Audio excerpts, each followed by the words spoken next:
ஓம் சாமியே சரணமையப்பா. அல்தாப் தாஸ். மதிய வணக்கம். அதாவது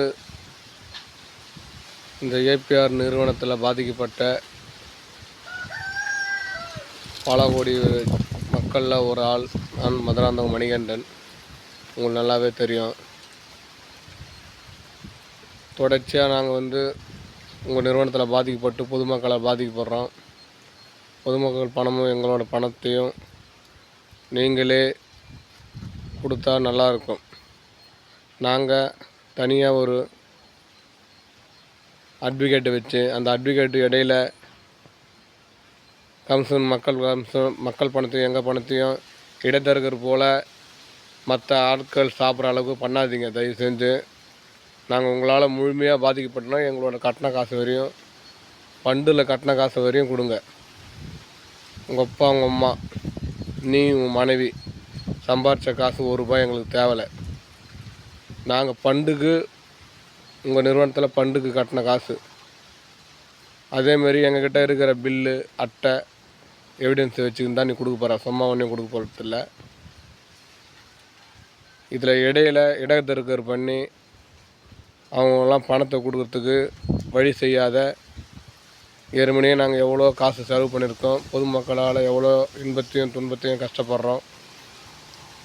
அது இல்லாமல் வந்தவாசி, செய்யாறு, திருவண்ணாமலை, செங்கல்பட்டு, மதுராந்தகம், சென்னை இந்த பகுதிகளில் மக்கள் வன்கொடுமை செய்கிறாங்க. இந்த நிறுவனத்தில் ஏபிஆர் நிறுவனத்தில் வன்கொடை செய்து இந்த அல்தாப் தாஸ் இந்த மக்களை கொத்தடிமை போல் பயன்படுத்தி மக்கள் பணத்தையே மறுபடியும் வாங்கி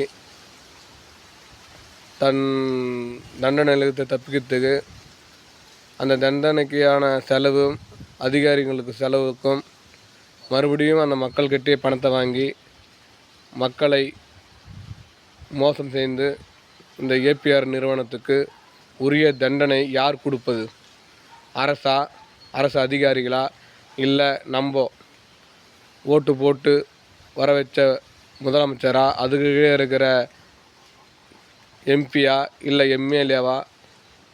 இது யார் நடவடிக்கை எடுப்பாங்கன்னு ஒன்றும் தெரியல. ஆனால் இந்த வாட்டி பாதிக்கப்பட்ட மக்களுக்கு இந்த ஃபண்டுன்னு தீபாவளி ஃபண்டு, பொங்கல் ஃபண்டு இந்த பணம் போய் சேரலைன்னா மிக்க தோல்வி தான் சந்திக்கணும். மக்கள் அந்த அளவுக்கு வன்கொடுமை சேர்ந்து நிறுவனத்தில் பாதிக்கப்பட்டுள்ளாங்க.